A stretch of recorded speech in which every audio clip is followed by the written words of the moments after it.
Early this morning, Donald Trump took to Truth Social with 3 weeks to go in the election. And what's on Donald Trump's mind? Well, Kamala Harris's 60-minute interview and just other things involving the media, for starters.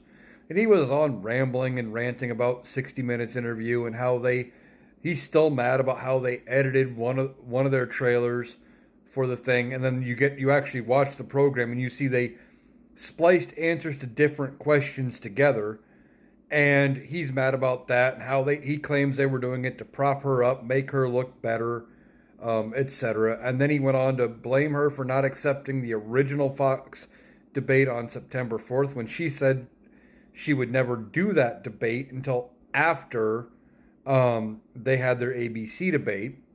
And she had said all that. Her stance on that had never changed. But he blames her for that and stuff, and just attacks her for not going into the media and everything else like he's been doing. But he's the one actually avoiding the media. He didn't do 60 Minutes.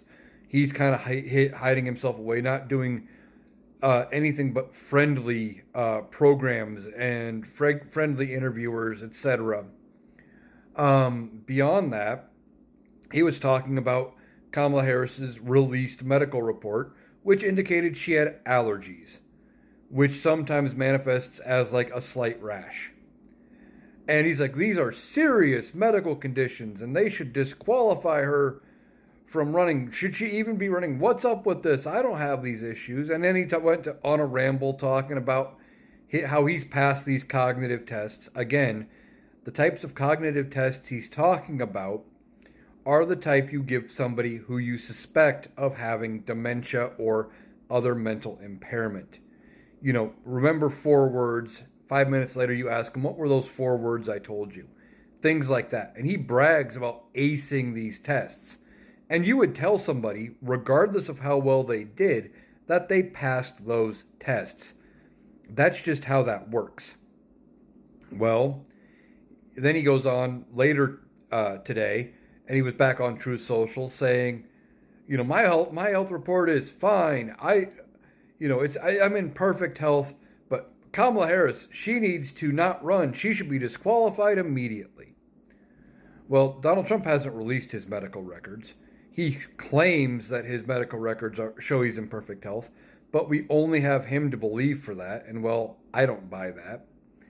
And then he goes on and he tries to say that allergies should be a medically disqualifier or medically disqualifying for Vice President Kamala Harris. Oh no. How dare we have somebody who suffers from allergies as president? It makes no sense. He is desperate. He's grasping for anything he can find, any reason he can think of to point some blame, make up a scandal, do whatever, because that's all he has. That's all he's ever known. He's not good at policy. If the Democrats had ran a better candidate in 2016, he wouldn't have been president the first time, but he was able to go after scandals with Hillary Clinton. He doesn't have that with Kamala Harris, and he doesn't know what to do. He's flailing, he's desperate, he's trying everything, and it just makes him look more and more deranged, unhinged, and mentally failing at this point.